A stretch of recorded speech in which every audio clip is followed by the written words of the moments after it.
Two guys talking about the good old days. Half of it's truth, the rest's a haze. If it bombed back then, it kills right now. Yeah, memories funny like that somehow. Names get dropped, stories grow tall. Every set was a murder, no bombs at all. It's stand-up memories, take it as you please. Where the past gets better with every telling tease. Welcome to Stand-Up Memories. Here we are. With Peter Bales. How's that? Jackie, the joke man Martling. You are raring to go. Oh, man. What a great guest we have. This show, I know it's a podcast, but I call it a show. We have a terrific guest. You say the same exact thing every show. This guy coming on. We have a lot of good guests, but this one. This one. This is a good one. I probably met him. We're not allowed to talk, by the way, everybody, before the show, because we don't want to have funny stuff that's not on the air. We don't want it on before we start.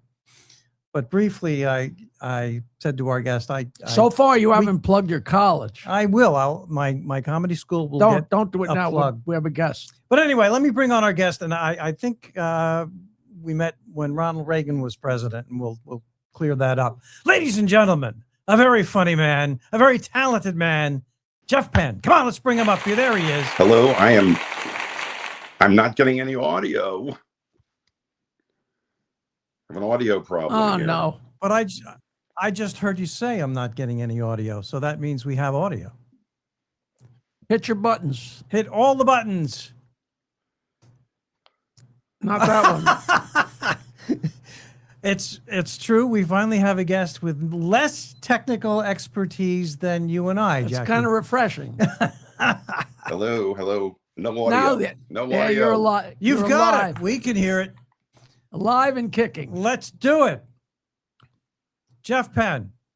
Well, Jeff is getting situated. Jackie, your first memory of Jeff Penn. I know Jeff and his partner from way back, Harry Montecrusos from Garvin's Laugh-In, and my very first time meeting them was me and Richie Minervini, who drove, and Rob Bartlett and Eddie Murphy drove all the way to Washington, D.C.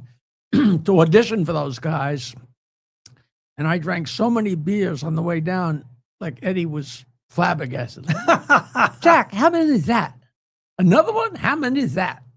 And we got there, and I'm sure Jeff will be the first one to back us up, that we sucked. They liked Bartlett, but they didn't hire him either. But they thought me and Minervini and Eddie might as well have stayed home. They didn't like Eddie? We all stunk. We weren't funny. And but you know what? I'm talking through my... You know what Eddie's drink while you were drinking those beers? Coke, no ice. No. He loved 7-Up. Wrong. Coke, no ice. 7-Up, my memory. All right. Let's fight over this. Let's fight over something important. But it was so fun going down there. And then, and Rich Scheidner would always say to me, Jack, because Rich Scheidner used to book it, who was a great comic out of Washington, D.C. And he said, you just got to lighten up a little bit on the, attack women jokes, whatever, And finally, after he decided he wanted to work the Palazzo's gigs and the Jerry Stanley gigs that I would drive to, he said, well, maybe I better hire this guy. So, can you hear us? I think I finally can. Oh, yeah. there you All right. go. There you Jeff go. Penn, ladies and gentlemen. Jackie remembers you from Washington, D.C. Yes. I was just remember telling Jackie. Bales how me and Eddie Murphy and Rob Bartlett and Minervini drove down to audition. And, Right. And I we remember bombed big time. But we had a great time. You didn't bomb big time, but I think it was at that time. I don't think I was booking. I was working at the club. I wasn't booking yet, and it was the Laughing Stock at Garvin's. Oh, what was Garvin's Laugh-In? Was that later? It was Garvin's Laugh-In came later. Garvin's started as the Laughing Stock at Garvin's, and that was in January of '79 actually. And I started working there shortly after, more or less as a, I was interested in comedy. I had worked with comedy all through college. So I just hooked on as a doorman and part-time announcer and, Yeah, I think Boy we came Friday, there in it must have been around the fall. 1980. Yeah, it was like late 79, early 80. Right, right. Yep. Well, and it was so much fun. Yeah. And I have you guys totally to blame for my years with Howard Stern. You know that. Do you remember what? I know, because that was Harry. Harry said, I got to get Jackie and Howard together. Because we were working with Howard. We were doing some live remote broadcasts with him. Yeah, He was actually, I remember Harry saying, you got to meet this guy. He does live broadcasts from the club in Friday mornings in his underwear. We Well, have I don't to, know if that was true, but guys. We not the have to. not the Jeff, underwear part. Well, almost tell, because yeah. Jeff, tell all of our audience before we go on who Harry is that you're talking about. Oh, Who's okay. Harry? Who's where in the world is Harry? No, Where I in the actually world know. is Harry? Is Harry Montecrusos. Harry is still around. He's here. He's in his retirement years, as I am just entering. We're all at that point, I think, in life. And did he own Garvin's? he Or did he owned just the book it? actual. No, he actually owned the restaurant. He owned that property completely. His father had owned it before him. They were into not just that location, but they had another that was closed before that. But it was a very popular pub restaurant spot, kind of a hangout bar in DC, an old style bar. And Harry had it, and again, the end of 78, beginning of 79, he and another person came up with the idea to do the comedy shows, bring people in from New York. Because at that point, people were only, they were working at Catch, Improv, Comic Strip was just That's it. opening. Yep, those Yeah, three. yeah, and And that you was know it. that one of the earliest places that and that I remember distinctly that Garvin's was one of the few places that had a really, really good sound system, which made it Yes. so much easier to do good if you were any good. Yeah. You know what I mean? Well, we actually have always had a professional sound guy there, and for the last almost 4 years, it was a guy named Tracy Faust who worked concerts before that. I mean, so he helped design and put in a state-of-the-art sound system. I mean, this was no small mixing board. We had a 36-channel mixer upstairs in the room. My most distinct impression of Garvin's was the first time I met Ron Zimmerman. Yeah, yeah. And unbeknownst to us, the whole first show crowd on a Friday night was Amway people that were like a religious sect, but nobody told us. And do you know about this? Yeah. And I just met Ron, and he was so great, but so odd and so Yes. caustic. And he went out in front of these religious people and said, yeah, I got caught stealing, and they took me home and they told my mother, and she said, I'm going to tell your father tonight. And that night around the dinner table, my mother said, Ron got caught stealing today. So my father took the whole family in the living room and he raped me. And still hear the entire Amway crowd go, oh! And I said, well, I like this guy. And you know what he said? And his follow-up line was, and you know what? I never stole anything after that. So he was a great So guy. Jeff, I think I might have met you not during Reagan's two terms, but at the end of Carter. That's how long Garvin, because you said Garvin 79 going into 80. Right.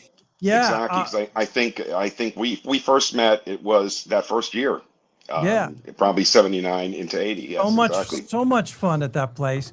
Yeah. Who comes to mind? Comedians that came out of DC. Oh, came out of as in started. Yeah, that started in DC? there. Yeah. Oh, well, we had quite a few, and it's Martin Lawrence, who was actually also, when I went into management specifically to handle Martin because I knew he had something going, and so Martin came out of DC. Obviously, Dave Chappelle. I think people know who that is at this point. Of course they do. Wanda Sykes. I didn't know she was out of DC. I didn't know that. Yeah, Wanda was a hometown girl here. Yeah, Wanda came out of DC. She worked here in governmental position, and she started doing comedy on the side, and she was great. Yeah, she was great from the beginning. What about So Rich Scheidner? Scheidner, amazing. Again, Scheidner was a house MC for a long time at Garvin's.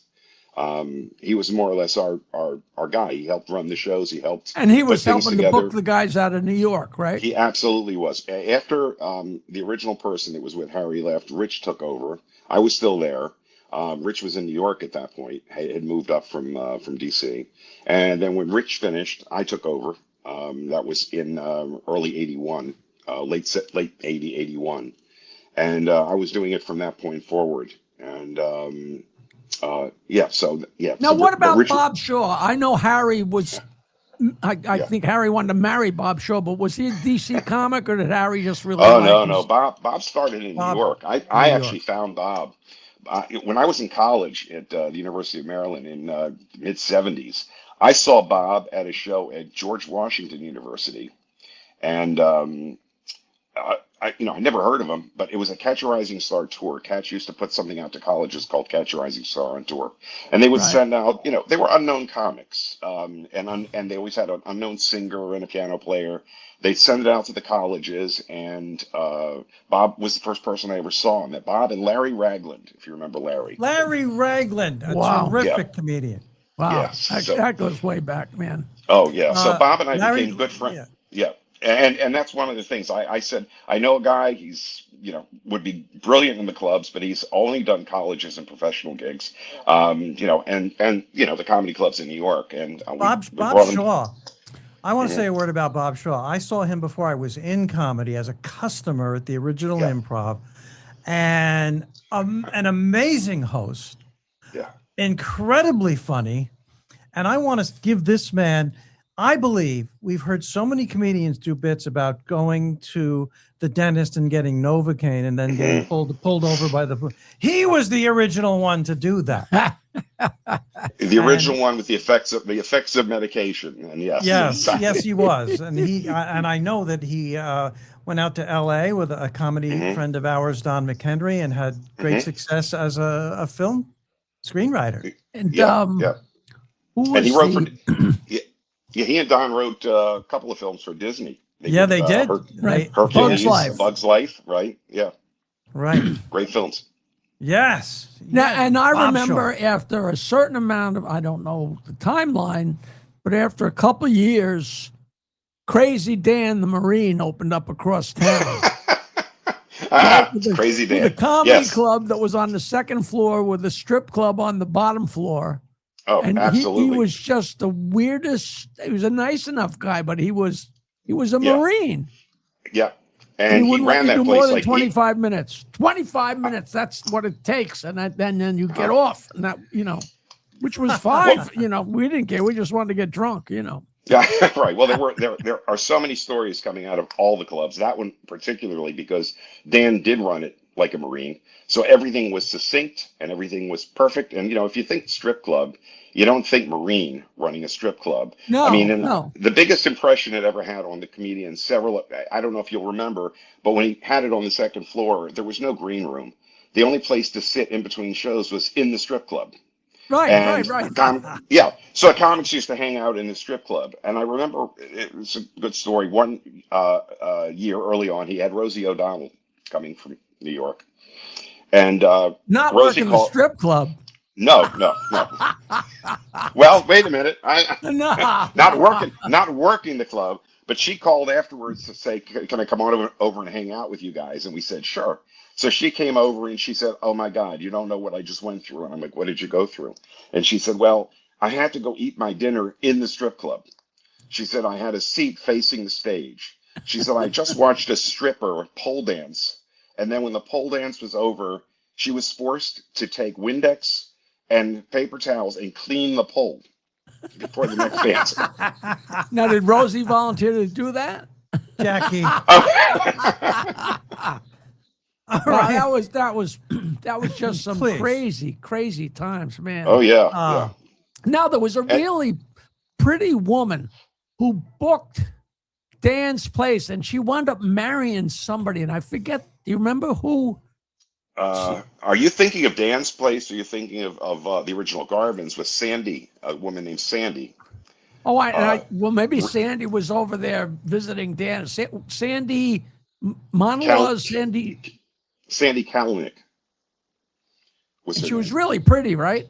Right. She was a blonde and very pretty. Yes. Right. Wow. And she passed away a few years later. She had cancer, sadly, and so that's what happened. I don't know. There was I would another blame Dan for that. I would certainly blame Dan for that. Is he still alive? Oh yeah, Dan. I think so because I ran into him. I can only tell you from about a year and a half ago. I ran into him someplace, and I've run into him 2 or 3 times over the years. He's always been great. We've always had a lot of I laughs. gotta get his name from you and contact. I'll get you his name and I'll get you his name and number because you should definitely call. He's been a very gracious host. Even now, years after he stopped doing comedy, he has allowed us to use his place for a couple of memoriams that we've had for comedians. So he still has that club? He still has a strip club, yes. Actually, his son is managing it now. But it's been a Washington, D.C. staple.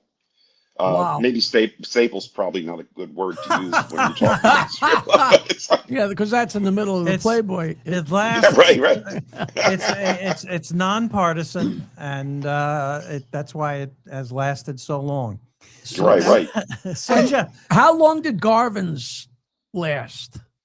Oh, that's an interesting story. Garvin started, I said, January of '79, and the original Garvin's was closed in March of 1984. And then Harry took the concept and put it into other locations. So the actual Garvin's name ran on until the mid '90s. And I think I went down there and worked Garvin's, but it was hosted by 2 Washington, D.C. A comedy team that was on who was the radio team? Don and Mike, perhaps? Yeah. Don Geronimo? Don Geronimo, Mike O'Mara, exactly. Yeah. And they didn't like other people going up and being funny. I remember them saying, don't do too long. Don't do too long. Don't do too long. So what do you think about radio? What do you think about radio guys who do comedy in general? My goodness. And we could say the same thing about comedy guys who do radio. Most of the time, there you go. Always exceptions. There's exceptions, but for the most part. Well, it's not to insult people, but it's kind of like bookers who do comedy and comedy who book, comedians who book. Bingo. It's the same thing. Yes, they wind up melding. It's like people with cars become comedians and they get booked because they have cars. Right. Jeff. So Jeff, you go into management, and I want you to be honest about what you liked about that and what you liked about the comedians that you've dealt with and what has driven you absolutely crazy. Comedians. Well, I always said, and this is probably more apt to being an agent as opposed to a manager, because I was not the one going out looking for work. We had agents for everybody. Yeah, we have a lot of young comedians who watch this podcast that don't know the difference. The short explanation of the difference between a manager and an agent. And I always say the manager says, don't forget your mother's birthday. It's much more involved. Go ahead. Yeah, short that's it. And that's the long and short of it is, a manager is like the store manager. He keeps the business running. And that means he's the one who's responsible for ordering the stock. And again, that's, all your promotional stuff, all your promotional materials, electronic press kits, your publicity, anything that does not involve specifically going out and getting work. And booking for whether it's live or television or film. Right. Those are agencies. And they're in charge of doing what attracts agents to book them. Right, exactly. They're in charge of I always say it's packaging, it's branding. And that's what you do. But you're also, and again, this is not to be insulting, you're also a friend, a psychologist, a partner. It's a marriage. It's very much a marriage. And you have to have that kind of a relationship. And that's why sometimes you'll see acts that split for managers and they're still very good friends later, but it's like divorces. Sometimes you can have amicable splits because you can no longer work together.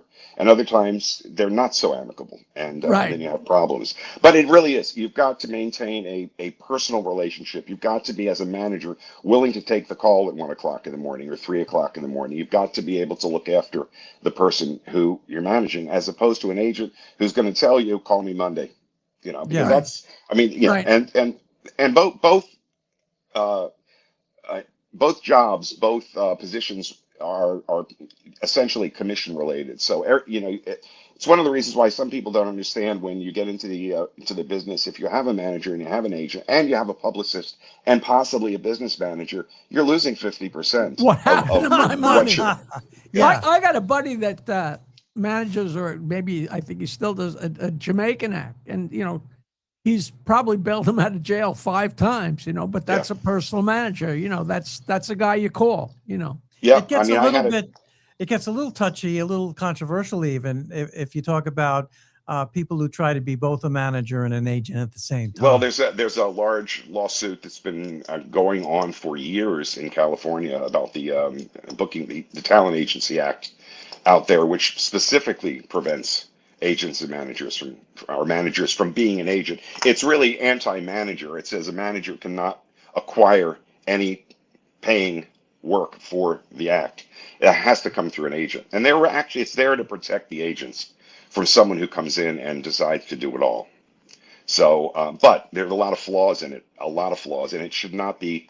I'm very much against the way it's set up because it also prevents managers from staying in business. Right.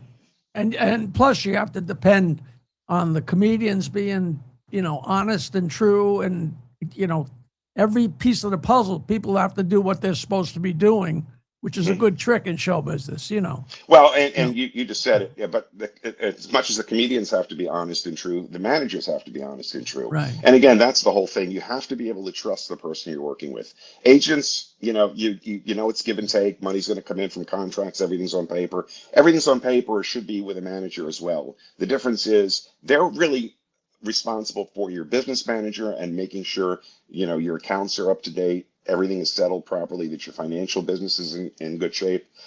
So, I mean, I had to handle everything. And when I was working with Martin Lawrence, it was, it was a real jump into the fire kind of situation because he had no experience whatsoever with personal finance. So there was a lot involved in getting him moved to Los Angeles, getting his first television contract negotiated, and getting him set up, and working with him from there. And so it's pretty easy to steal from him. You could ask his second and third and fourth managers about that. I don't know.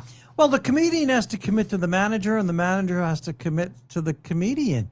Yes. And honesty is the best policy. You can't try to hide something from your manager. And you see it all the time. Although people do, of course, you've seen it. We've seen it. Everybody's seen it in the business. Yeah, well, I mean, the contracts, and I remember this specifically with Martin too. I mean, the management contract was like 18 pages, and he was just shocked that there was going to be anything that big. I mean, most people think, oh, it's going to be a page or two. Right. And then you start getting into the minutia of, well, at some point, if there's a doll created in your likeness that's sold at Kmart or whatever, what percentage of that is in the manager's purview versus the artist's purview, and who owns what percentage of a film. If you're making a film, is it your film? Does the manager get a cut of your pay, or is the manager involved in the executive production of the film? There's an investment and there's a management side of the project in addition to what the artist makes. It starts to sound like Kramer's end of life contract, all the different. Jeff, you reminded me. I want to make a public statement right now. Don't quit. I've told you over and over, don't quit. Your time is coming. I Bales. was briefly managed by Jeff Sussman around the year 1990. Yes. And I want to say this publicly, that he made a huge mistake going with Kevin James and Joe Rogan rather than me. I agree. I have to agree. I mean, I can't believe how much That's money so funny. he lost. It's funny. I played. It's true. I know. I was in touch with Jeff back then because I was booking another venue here in the late '80s, and I remember playing Joe Rogan, not knowing much about Joe. I mean, because at that point, nobody really knew him, and he was just coming up. And Jeff was great, and Joe was great. So, I mean, they were very easy to work with. All these years later, look, where they are. And, I mean, it's the same thing. I worked with Rory Rosegarten on some stuff early on, way back. Because he was my manager for I don't know, a couple of years, but then he had Ray Romano, and all of a sudden Ray started catching fire Yeah. So all of a sudden, instead of having Rory manage me, his brother was managing me. Right. So I went from Michael to Fredo. And so I dropped that. I mean, they're wonderful guys. Rory is still Yeah. very, very close friends, you know. But Yeah. Well, I wonder if you agree with this. Uh-huh. The people that we knew before they were big and then they make it big, I can't think of a single one who cheated the system. Each one who made it big had the talent and deserved it. And I'm thinking about Joe Rogan, Rosie O'Donnell, basically everybody.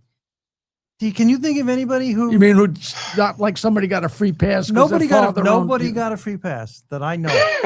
Yeah, it's probably a good point. I don't recall anyone feeding off of something else that ever really made it big. They either made it on their talent, or in some cases, their ability to entertain without talent. I mean, I'm just gonna say, there are people. Yeah, we're not going to name names, but there's definitely acts where you sit there and everybody's hysterical, and and we've talked about this. You're scratching your head like, what are they laughing at? Well, it's not up to us. If they're killing the audience, shut up. That's it. And I always say that it's subjective. Comedy is always subjective, and for everybody who thinks they're going to kill in a room of 200 people and every one of those 200 loved the show, they're wrong. I mean, there's always going to be outliers. There's going to be 2 or 3, people that go home and say, it was okay. But the job of a comedian is to please 99% of the room. You're never going to get that last percent. The very concept of standing on stage, facing the wrong way to a room full of strangers and having them all laugh, that very concept is absurd. But you can't think about that, Yeah. But everybody talks about the same thing, where you're killing an audience and there's one guy sitting there or a couple sitting there with a sour look in their face, and it just drives you up a wall, Well, you automatically, I think you automatically want to focus on them and say, well, what can I do? It's kind of like if you're running a restaurant, you're going to come out and go, why don't you like the steak? What's wrong? Right. Everybody else loved it, for Christ's sakes, Hey, Jeff, are you really thinking about retiring, and are you going to miss it? Oh, I'm in the middle of semi-retirement now, and you don't retire; you taper off, right? Right. Yeah. You know what, Jack? Absolutely. You know what? I don't think there's anybody in this business that ever absolutely stops 100%. Because of course you miss it. People say to me, "Are you retired?" I say, "Yeah, I'm retired until the phone rings." And then I say yes, and then answer the phone. And I'll tell you how obsessed I am. Just along those lines. I'm so convinced I'm going to get somebody that's going to offer me something big that I kept a landline. You don't want to miss that call. Remember you from 30 years ago. Somebody older than me. Right. Somebody older than me is going to call me on the landline. So there's no template for comedians retiring or managers retiring. There are no rules. There's no moment when you go, I'm retired. There's not going to be a party when you get not a gold watch, but maybe a gold microphone. Well, but I think you hear about comedians dying. You don't hear about them retiring. You don't. I think it's the same though. It's the same with music. I mean, look, McCartney is what, 84 now. I mean, you don't stop doing what you love to do. I mean, I just saw Herb Alpert recently. The man's 91 years old, and he's still doing an amazing show. And I meant to see him at Tillis Center. He's 91. Really? He's still cooking along, Yep. He opens with the theme from Ipanema? No, the dating game. Yeah. He did the dating game theme. He did the dating game theme. I'm sure at some point, every time he started with that, the whole audience would go, and now people are like, what is that? Yeah. That's great. So I mean, I think it's the same with comedians. You never totally retired.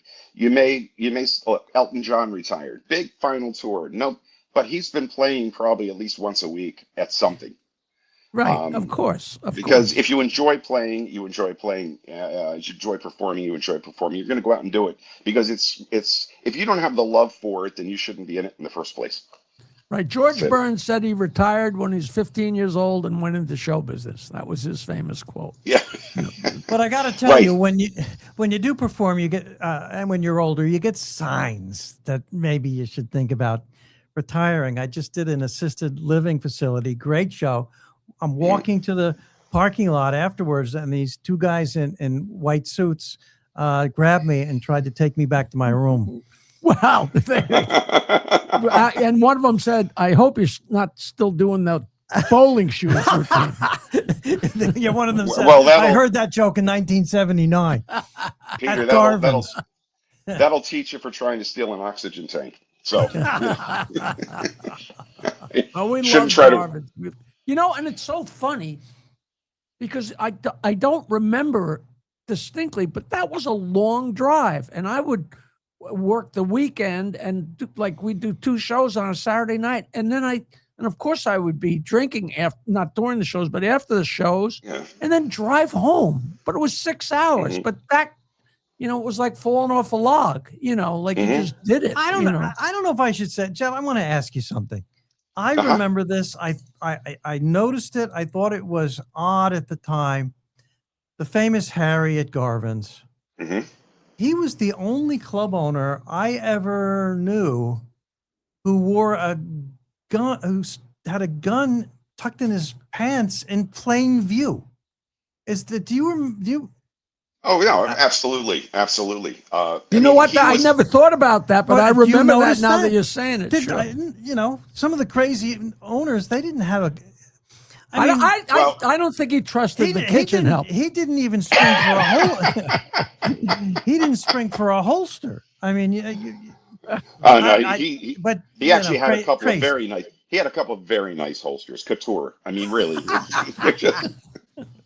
Well, you got to give him our best, and Dan our best. Yeah, have you got Harry's contact? I've got all the contacts, and of course, I still have an old Garvin's T-shirt that it wouldn't even fit a ventriloquist dummy at this point. It's shrunk so much, but I have the logo scanned. Garvin's. Right. Laughing. Well, there were two logos. I think you probably have the one with the clown face with the Garvin's laughing around it. Yeah. Yes. That's exactly what it was. And because we went from a happy face, the muses, to the clown face. I wasn't particularly fond of the clown face, but it scared young children. So did I. Ask Harry if he remembers me, and if you talk to him, tell him I have, all these years later, a good 40 to 50 minutes. Well, actually, 40 to 50 seconds of new material. I was going to correct Peter, you, but thank you. I can tell you that Harry does remember you, and the reason I know that is because we get together periodically, and what do you do at our age? You reminisce. That's what we're doing. Oh, we're that's talking nice. about memories. Your name has come up many times over the last, and I mean that, and I'm not making that up. You're very nice to say that. Thank you. The memories. Jackie, we don't talk about at all. Your name comes up. Well, remember, he needs it. Tell Harry and Dan that we would love to have them on the show too, because everybody is still in the woods somewhere. Harry doesn't like to do, and I'll be honest. Harry doesn't like to because he's had a lot of asks for. There was a documentary on Chappelle a few years ago. We were both asked. Harry doesn't like to be in front of a camera at all. So if it's an audio thing, sometimes he'll do it. Other than that, he just doesn't like to. He can do it with a bag over his head, Then we'd be sued by Marie Langston. So Murray Langston, everybody, if you don't know who that is, you Google right now. We're getting the signal. This went fast. Yeah, we got to wind it up. Jeff, you got to come on again. You are truly a great stand-up memory. I would love to come on again. Thank you, guys. I love you guys. Thanks for coming on. We'll see you Jeff soon. Penn, you're the best. Thanks, you guys are. You are wonderful. This has been Stand-Up Memories. Jackie the Joke Man Martling, Peter Bales, and yes, stand-up memory, Jeff Penn. Thank you, everybody.